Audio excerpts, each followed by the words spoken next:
Budi dan Mbak Risti. Cie. Mana suara? Mana ya? Mana ya? Mana ya? Goib. Oh, gue. Ya benar, ya bully itu ada singkatannya, jadi bukan bully atau dianiaya ya sebenarnya. Itu adalah usaha kami berdua yang namanya Budi, saya sendiri, dan Mas Ali. Mas Ali nggak ada di sini apa gimana? Mas Ali kebetulan sekarang sudah terima di dinas peternakan Wow. perikanan di Rembang sana. Jadi semua modal dan usaha ini diserahkan kepada saya. Dan saya terima kasih sekali kepada manajer saya yang baru, Manajer? Mana Iya. manajernya? Mas Martin, mungkin sedang angkat-angkat ya. Ada manajer cabang warung foto ini. Oh, cabang warung Broto, guys. Mungkin kita juga bisa melamar kayak. Oke, mungkin aku ke Mbak Yopa ya kali.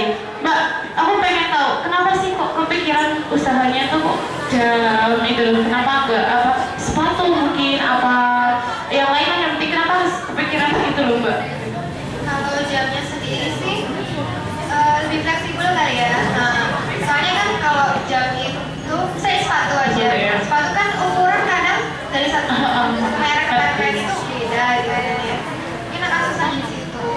Tapi kalau jam itu kan bisa kita tinggal pendekin apa ngasih lubang baru, ganti kaleng atau gitu. Sudah busuk juga kan. Sama nih ke Mbak Asnan juga. Kenapa sih kepikiran hijab ya Mbak? Awalnya itu aku karena suka koleksi jilbab sih. Oh, supaya minta kan? Tinggal ngambil aja Mbak ya. Beli tapi kan beli. Oh jadinya dari hobi ya boleh kali ya teman-teman yang punya koleksi apa gitu nanti jadi bisnis gitu ya. Hobi bisa jadi ini loh, jadi kerjaan loh. Masa aku malah itu loh ketimbang apa ya? Oh cita-cita kita ini, tapi malah hobi kita yang kita sendiri malah itu jadi kita yang malas. Terus buat Mas Budi saya mau nanya, kan Mas Budi itu basicnya dari pendidikan matematika. Kenapa kok nggak jadi guru aja? Kenapa kayaknya harus jadi guru? Apa soalnya kan kita tetap mau jadi guru matematika atau sudah terhapuskan? Sebenarnya jadi guru itu asik. Asik asik. Ya sebenarnya jadi guru asik, tapi lebih asik lagi jadi pengusaha. Oh, gimana dong ini? Jadi galau ya? Galau ya? Oh, itu biasa jadi pengusaha ya, Mas? Iya betul. Kalau Mbak Yopa gimana? Jadi pendidik dan jadi pengusaha sukses mungkin Mbak ya? Insya Allah kalau mendidik itu kan udah gimana ya, kewajiban kita lah. Entah itu mendidik anak orang lain atau mendidik anak kita gitu. Training banyak jauh tuh guys. Ya mendidik itu tetap sih kalau menurutku. Ntar siapa tahu kita jadi pengusaha les-lesan kayak gitu kan. Nah kita tetap melanjutkan misi pendidikan kita. Cuma usaha itu juga penting. Jadi gak enak kan kalau kita dibayar orang terus gitu. Bener banget, Mas. Masih enak kalau kita yang jadi bosnya walaupun uangnya nggak bisa sih. Jadi belum tentu. Kalau Mbak Asna sendiri, Sama sih nggak jauh beda. saya pernah dengar ceritanya Mbak Asna mungkin karena sekelas mungkin ya Mbak ya. Dia pengen jadi pendidik dan pengusaha yang sukses mungkin. Tapi lebih ke pengusahanya ini, timbangnya lebih ke pengusaha dia. Gimana nih? Ya, iya ya. Pendidik, ya kayak Mbak tadi, pendidik itu udah jadi cita-cita panggilan jiwa gitu. Panggilan jiwa, iya panggilan jiwa. Keren. Kalau pengusaha itu ya buat ingin berpenghasilan sendiri gitu, nggak terus dibayar sama negara gitu, punya usaha sendiri, bisa memberi pekerjaan ke orang lain, juga membuka lapangan pekerjaan. Keren banget kan. Oh iya, aku tuh pengen tahu deh, kan buat semuanya ya Mbak ya, Mbak Mas juga kan kalau buka kayak aku misalnya pengen buka usaha kayak gitu pasti kan nggak langsung sukses loh, nggak langsung ya semuanya kan pengen sukses loh Mbak, tapi dari awal merintisnya itu kan belum, pasti yang susah dulu. Nah itu pasti banyak kendala yang mungkin banyak dukanya mungkin ketimbang sukanya. Nah aku pengen tahu ada nggak sih suka duka yang benar-benar tuh yang aduh bikin kadang-kadang tuh nggak mau lagi jualan, nggak mau lagi apa banyak pengaruh-pengaruh dapat batas. Saya dulu ya mungkin. Ya, oke. Fokus ke Burger Bully dulu. Untuk Burger Bully, kronologi ceritanya adalah orang anak saya dan Mas Ali itu seorang karyawan sebenarnya. Mas Ali kerja di bank dan saya juga kerja di kantor. Teman-teman tahu di depan Wanita Tama itu ada Pasifik, gedung Pasifik. Nah, disitulah saya bekerja dan saya merasakan sebenarnya jadi karyawan itu gak enak, ya itu. Karena saya tipikal orang yang tidak mau diatur lah, istilahnya semacam itu. Jadi kami berinisiatif untuk menciptakan sebuah usaha dan ternyata tercetuslah Burger Bully. Untuk suka dukanya jelas, kami di sini target kami kan jelas untuk anak kuliahan atau khususnya UAD. Jadi saya mencari kios di kanan kiri sini nggak ada yang mau menerima kami ya, nggak mau menerima kami dengan modal yang mepet. Kemudian kami berdua nekat membawa gerobak kami, dan gerobak kami ini kalau Mas dan Mbak di sini tahu adalah gerobaknya Mas Sidik yang UKM-nya adalah bakso belut. Nah, saya menggunakan gerobak beliau dan saya gunakan sampai sekarang. Saya dorong saya di depan kios, kemudian 2 hari jalan, kehujanan nggak laku, is oke, nggak masalah. Kehujanan, kemudian kami diusir semena-mena. Kamu di sini kenapa nggak ada izin, ada apa? Kami pergi deh. 2 hari selanjutnya kami juga melakukan hal yang sama di tempat yang lain. Jujur kami pakai gerobak serius, orang anak-anak keren gitu ya, pakai gerobak. Bayangkan. 2 anak pemuda yang pakai gerobak jualan Burger Bully dengan gerobak bakso, keren kan? Nah, di situ kami alhamdulillah berjalan 3 hari dan Mas Ali dapat panggilan kerja di Rembang. Saya disitulah duka-dukanya. Saya sendiri kalau ya, seperti ini lebih berat daripada diputuskan cewek. Serius. Tapi enggak masih suka cewek kan Mas? Ya masih. Ya diibaratkan saja. Setelah 3 hari ditinggal, kemudian alhamdulillah hari keempat saya mendapatkan tempat. Kalau teman-teman ada luang di jalan Babaran, situ ada kios sederhana dari Seng. Nah, disitulah kami membuka cabang dan alhamdulillah ada manajer baru, Mas Martin, tidak kelihatan gitu. Ya, Mas Martin anak Febio. Nah, itu Pak Martin itu manajer saya baru. Mohon doanya, kami akan membuka cabang juga di kampus 4 dan kampus UAD yang lainnya. Jadi insya Allah UAD berkembang, kami pun akan mengikuti. Amin. Itu dukanya ditinggal partner, yang kedua cari tempat sulit, dan yang paling penting carilah kalian restu orang tua, itu paling sulit. Iya, itu paling penting. Ya, betul. Dan basic pendidikan, kemudian terjun ke bakulan itu kan sulit sekali. Ya, carilah itu restu orang tua dulu. Thank you. Tapi ini lagi Mas, aku pengen tanya lagi. Tadi kan itu Mas bilang kan ditinggal partner, terus diusir lah mungkin ya. Nah, ada nggak sih Mas pernah nggak kepikiran udahlah nyerah aja gitu loh. Tapi ini juga udah sehari 2 hari, setelah itu udah nggak lagi kan, kenalnya cuma itu doang mereka tuh. Nah, apa sih yang membuat Mas tuh masih aku tetap yakin loh usaha ini insya Allah dengan ridhonya Allah ini masih berjalan. Itu gimana Mas? Apa yang membuat keyakinan Mas itu apa Mas? Saya yakin dan kami yakin bahwa Allah itu tidak akan memberikan cobaan yang berat sekali kepada hambanya. Jadi itu pegangan yang kami dan saya pegang, bahwa menciptakan sebuah usaha itu pasti sulit, merintis usaha itu pasti sulit. Tanya pada bapak yang di sini juga pastinya seperti itu. Dan tentunya jika kita yakin, kita laksanakan dengan tekun, istiqomah selalu, dan kita berdoa dan kita doa restu orang tua lagi. Alhamdulillah dari 4 hari usaha kami bisa dipegang berjalan lancar. Mungkin ke Mbak Yova sama Mbak pertanyaannya, suka dukanya mungkin banyak duka ya kali ya Mbak, apalagi Mbak udah semester 8 terus lagi sibuknya skripsi juga ya Mbak ya, sampainya juga usaha itu pasti, dan selain itu juga sebelumnya juga pasti ada dukanya. Itu apa aja sih Mbak, mungkin berbagi dulu? Kalau dukanya sih namanya juga cuma online kan ya, terus saingan juga sekarang makin banyak gitu. Karena waktu kita kalau online itu kan pasti harus upload, harus editing foto, macam kayak gitu. Nah, paling kendala paling besar tuh di waktu kalau kita.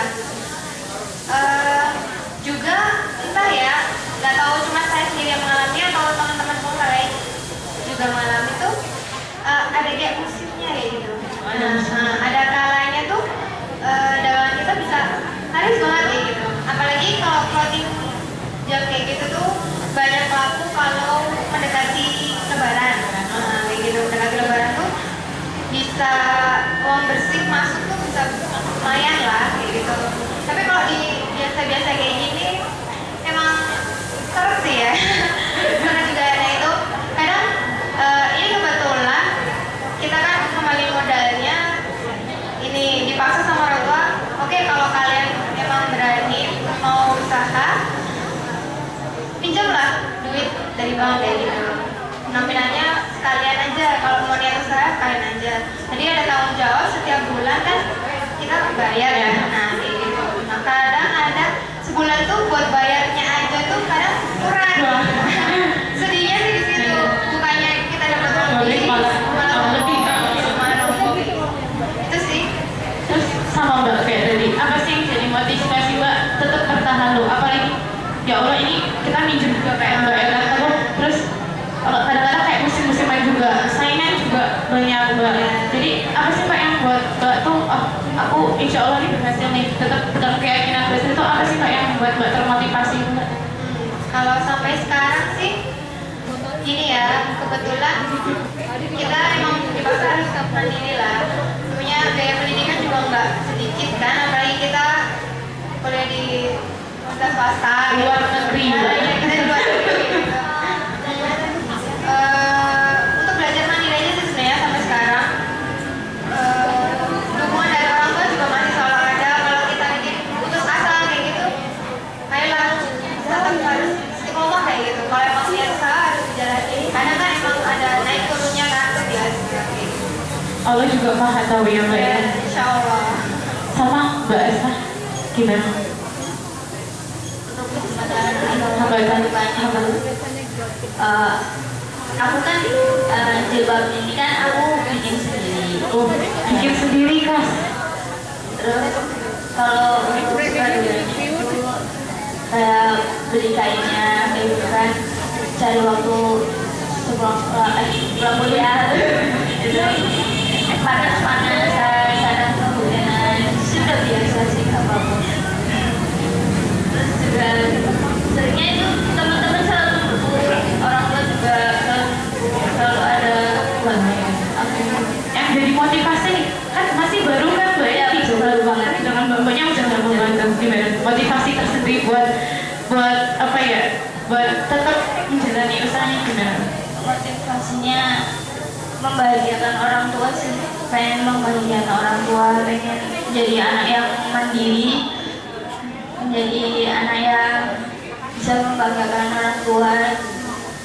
Kan juga mulia ya, insya Allah dengan niat yang begitu mulianya, insya Allah usahanya bakal berjalan. Oke, kakak mau nanya buat Mas Budi dulu nih ya, pertama pesan-pesan dan ya buat calon-calon pengusaha muda di sini apa Mas buat teman-teman? Untuk teman-teman saya, insya Allah sukses. Janganlah takut dalam berwirausaha. Yang pertama, berpikirlah bahwa kalian itu akan sukses, kalian akan kaya, kalian akan mulia. Itu saja. Jadi usaha itu mudah.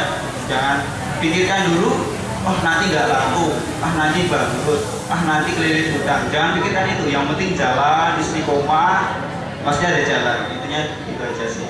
Harapan buat usaha Mas sendiri nantinya gimana? Ya betul. Harapan saya insya Allah khususnya untuk Burger Bully ya. Mohon doanya usaha kami berkembang besar, banyak cabang, banyak franchise yang menghubungi kami sehingga kami dapat bermanfaat banyak orang, sehingga semacam ini bisa menciptakan lapangan pekerjaan juga. Kemudian ada program bagus dari kami, dari usaha-usaha saya itu ada program-program yang saya sisipkan untuk domba itu sendiri ya.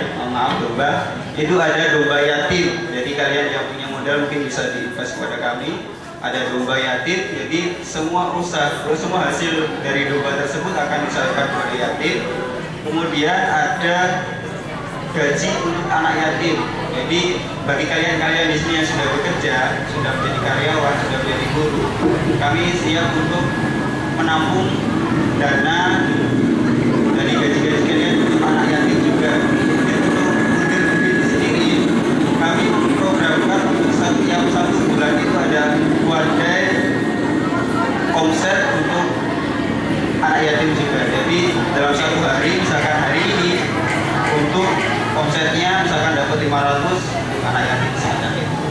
Ya, intinya berguna untuk orang lain dan manfaat untuk orang lain. Semoga Allah mendengar yang masih ada. Karena itu jalannya tuh pasti ada jalannya. Amin. Oke, buat Mbak Yova, silakan pesan-pesannya buat calon-calon pengusaha. Kalau pesan-pesannya sih jangan berani untuk mencoba hal yang baru gitu. Nah, itu aja sih. Terus jangan pernah mudah down. Kalau kita misalnya lagi mau mencoba sesuatu yang baru, kok tiba-tiba ada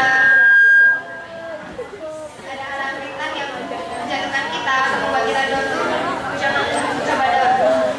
Pernah sih ada seorang yang beliau itu Theo Mantila memberikan pesan kalau kita tidak mau sulit sekarang, maka kita nggak akan dapetin satu kemudahan.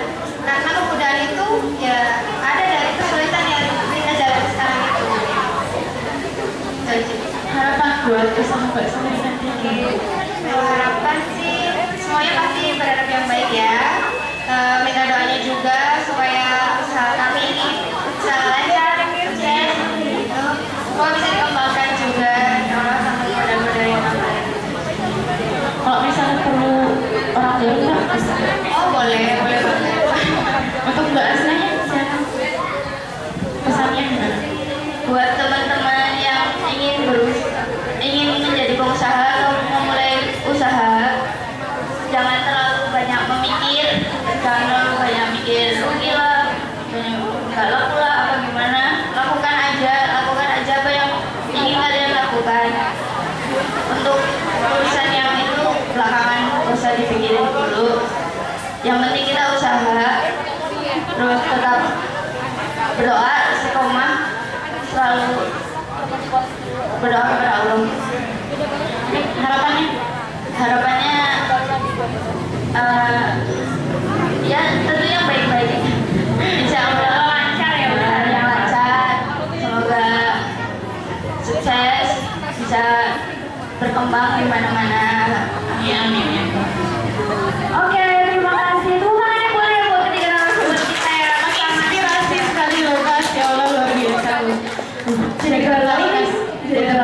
pendidik atau mau jadi pengusaha nih? Dua-duanya Mas. Dua-duanya bisa ya.